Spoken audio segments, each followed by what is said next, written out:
What's up, guys? It's Zachy J, and today we're going to be talking about why meditation is the #1 creativity hack out there. Yes, so I hope you are getting spiritually and physically buff. I know I did. I got mine in today, so I hope you are getting yours in too. So why is meditation a creativity hack? You ever think about it? Well, maybe that's the point. Meditation is to get you out of that thinking. Because it's often when we're in the middle of thinking about things that we might put some pieces together, but eventually we might run out of material that our mind can provide for us. So, where do we go when we have to source a little bit more intimately? When we have to source a little bit more deeper? Where do we go? If you can't turn back to your mind because you've already exhausted that resource, you have an option. And one of the biggest options that's going to serve you best is when you look inwards. And one of the best ways to look inwards is meditation. It is one of the final bosses of building out your consciousness. If you want to build out your consciousness, you're going to have to face a few things. If you want to be a creative, you're going to have to face a few roadblocks. Maybe writer's block, maybe creativity block in general. Maybe sometimes you're just burnt out, that you feel like there's nothing that you can give anymore, that you might just have the tiniest little groove left in your whole entire system, the tiniest little groove left. And that little groove just might be a pinky's width. You just might get a pinky's width of groove. So this is why, and this is where meditation comes in. And this is why a lot of top performers talk about, hey, meditation, why do I do it every day? Why do I do meditation every day? It's in all these top performers' schedules, 20 minutes of meditation every day at least. Some people are doing way more. So what is the mechanism behind it that is the thing that is the reward, right?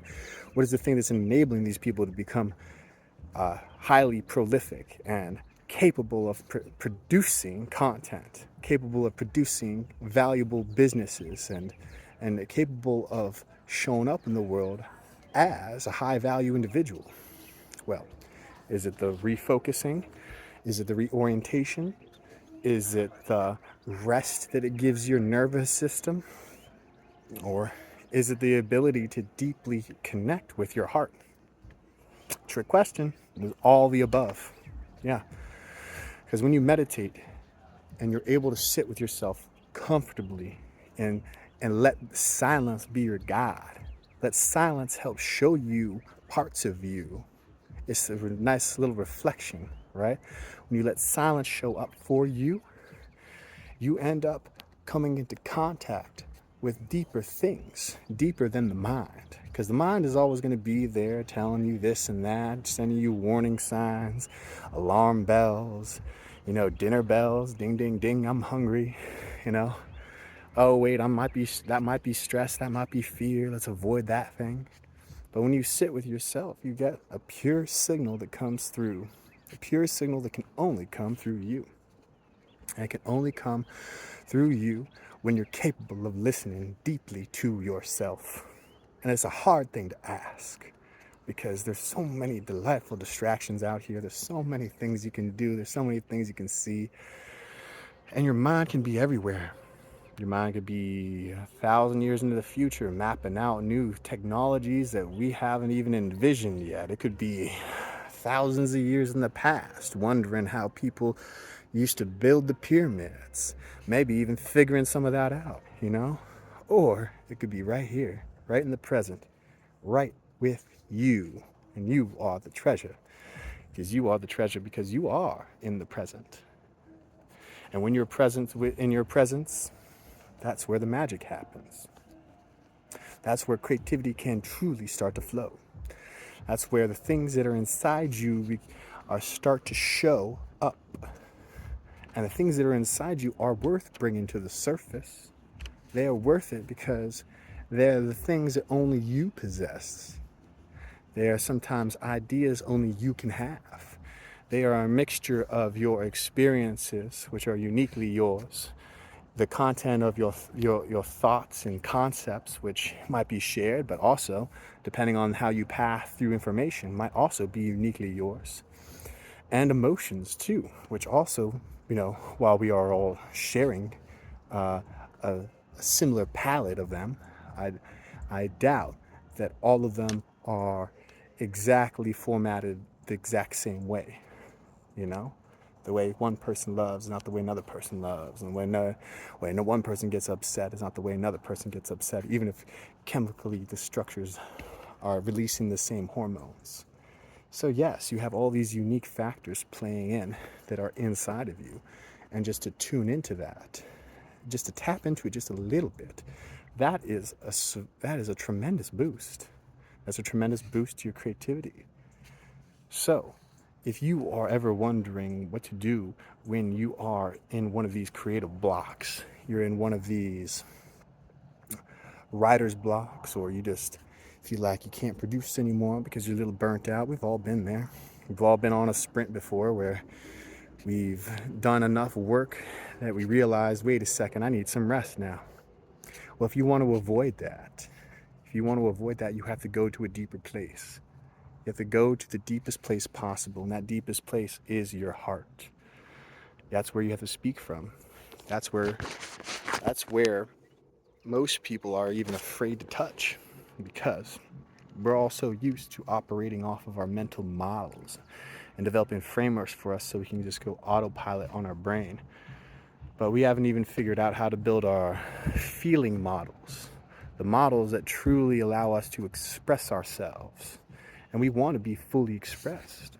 We want to be fully expressed. Each and every one of us wants to be heard, felt, and seen.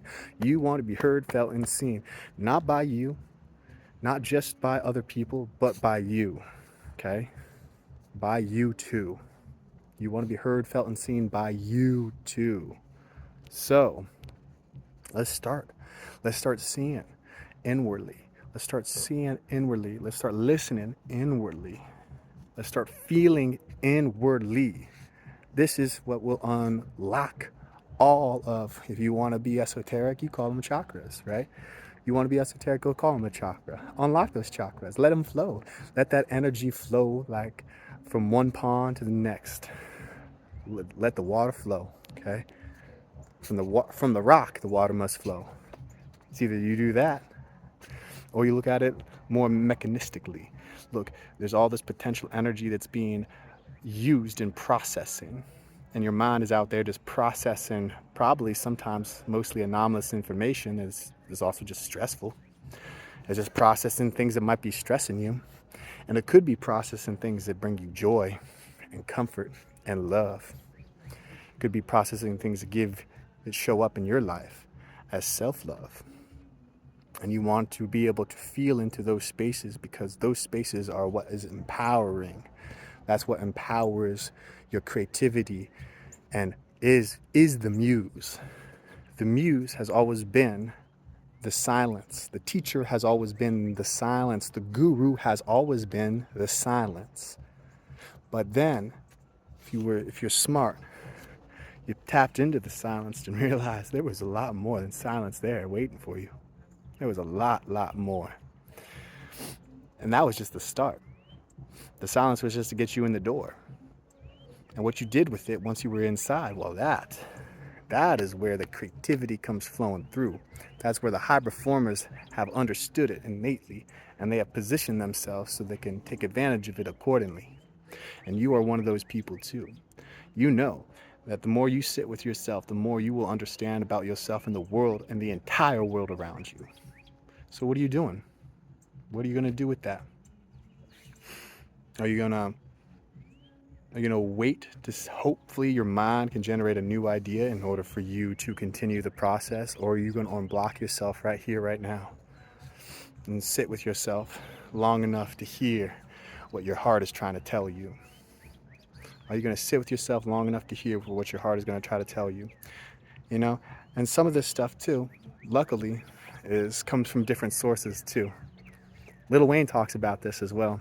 He talks about how if you're rapping so long, eventually your mind runs out of things it can say. You've said it all, right? You probably did every line that you could have. So you have to go deeper. And what you pull out from that's you speaking from the heart. So I guarantee you If he's telling us after rapping for decades, right, being a creative wellspring, an infinite creative wellspring, that if he is sourcing himself from deep within his heart, and that has allowed him to have infinite access to fantastic lyrics, some more saucier than others, that we can learn a thing or two from that, right? And that's applicable in all domains. So, even if you're not a rapper, let's get your bars up, okay? Start spitting some fire. Start putting some lyrics down on a page. Let's start making some art. Let's start making a difference, because you got that. And I know you do. Thank you guys for tuning in. I deeply appreciate every single one of you that has watched this video to the end. You're awesome. If you can give me a like, subscribe, and even share it with a friend that needs to hear how to unblock themselves creatively, just, do me a favor and do just that. And, I'm doing this because we're all sharing consciousness, and I want to make consciousness better for everyone. But in order to do that, we have to make consciousness better for ourselves. And I guarantee it'll be way more comfortable for everyone else after that. So thank you guys for tuning in again, and I'll talk to you later. Bye.